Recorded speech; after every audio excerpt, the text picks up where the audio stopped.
Combustion analysis. Combustion कहते हैं burning process को।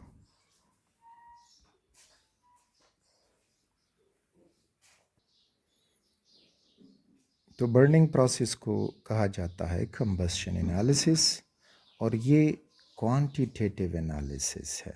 इट इज़ क्वांटिटेटिव एनालिसिस,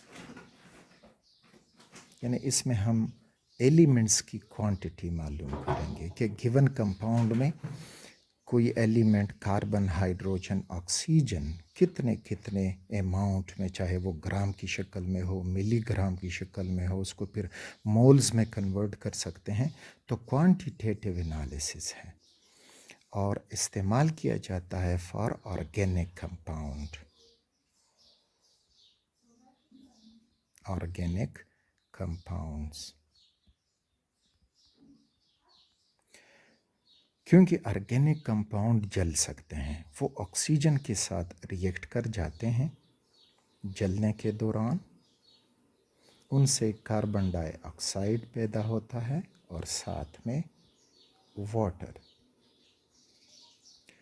तो अब इस कंपाउंड में कार्बन डाइऑक्साइड इसलिए पैदा हुआ कि carbon was there in this compound.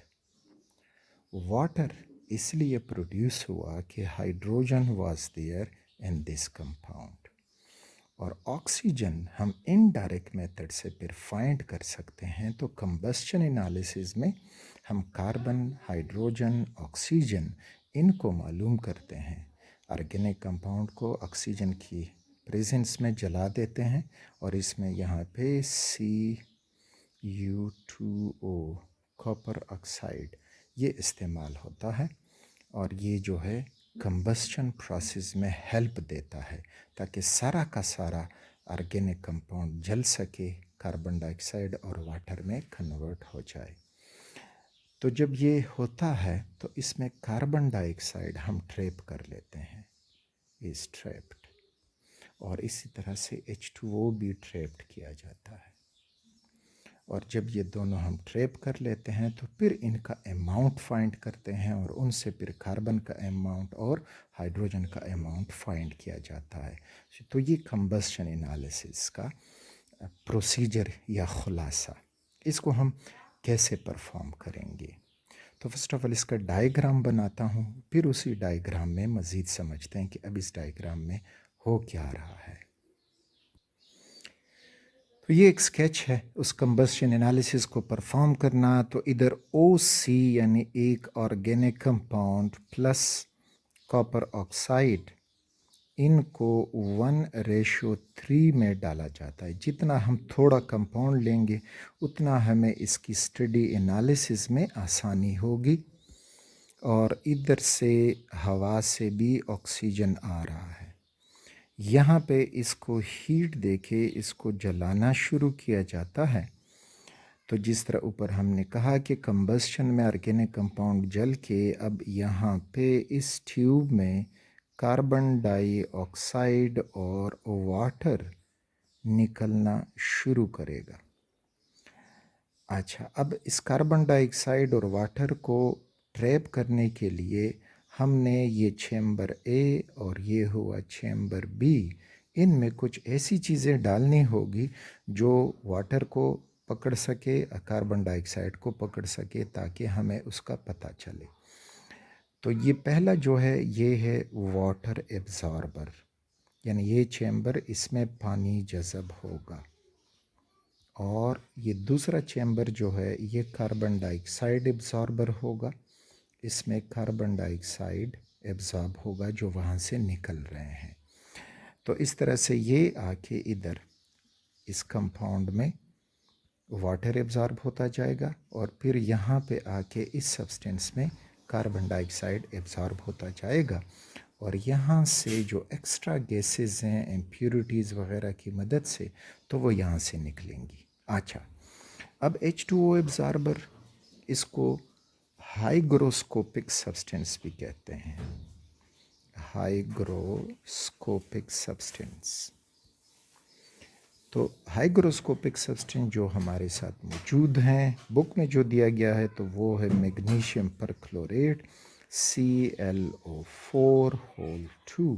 तो मैग्नीशियम परक्लोरेट, इसके अलावा हम H2SO4 भी इस्तेमाल कर सकते हैं, P2O5 भी इस्तेमाल कर सकते हैं, फास्फोरस पेंटाऑक्साइड, इसी तरह से कैल्शियम क्लोराइड भी हम इस्तेमाल कर सकते हैं। तो काफ़ी लिस्ट मौजूद है हाइग्रोस्कोपिक सब्सटेंसेस की। कार्बन डाइऑक्साइड एब्जॉर्बर में यहाँ पे KOH पोटाशियम हाइड्रो ऑक्साइड इस्तेमाल हम कर सकते हैं। अच्छा, जब हम ये इन पोटाशियम हाइड्रोक्साइड का सलूशन बनाएंगे या मैग्नीशियम परक्लोरेट का इधर, तो इनका पहले से हम अमाउंट नोट कर लेंगे कि हमारा जो पहला सलूशन मौजूद था वो इतने ग्राम का था, और फिर जब वाटर आएगा इधर एब्जॉर्ब होगा तो इसके मास में इजाफा होता जाएगा और कार्बन डाइऑक्साइड आगे जाके यहाँ पे पोटाशियम हाइड्रोक्साइड में एब्जॉर्ब हो जाएगा और उसका जो है अमाउंट हम फिर कैलकुलेट करेंगे। तो इस तरह से हम कार्बन डाइऑक्साइड अमाउंट कैसे मालूम करेंगे, वाटर का कैसे मालूम करेंगे, तो मास ऑफ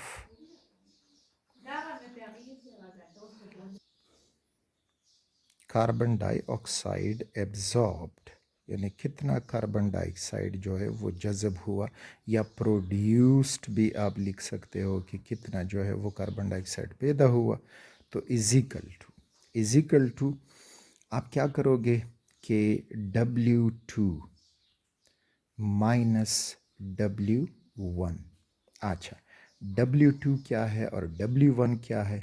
तो कार्बन डाइऑक्साइड एब्जॉर्बर जो था वो ये चैम्बर बी था, तो ये हो जाएगा कि weight of chamber B before the combustion and weight of chamber B after the combustion, यानी पहले कितना था और फिर कंबस्शन होने के बाद जब कंप्लीट हुआ एक्सपेरिमेंट तो फिर उसका वेट कितना हुआ। ठीक, यानी चैम्बर बी जो था, this is weight of chamber B after experiment and weight of chamber B before experiment.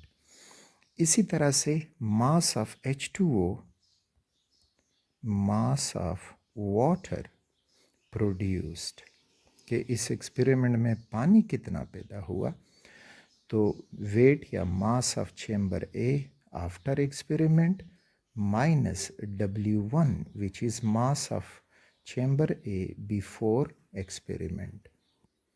तो इस तरह ये कंबस्शन एनालिसिस करके हमें कार्बन डाइऑक्साइड का मास मिल जाएगा कि इस कंपाउंड में कार्बन डाइऑक्साइड कितना प्रोड्यूस हुआ, और साथ में वाटर का मास मालूम हो जाएगा।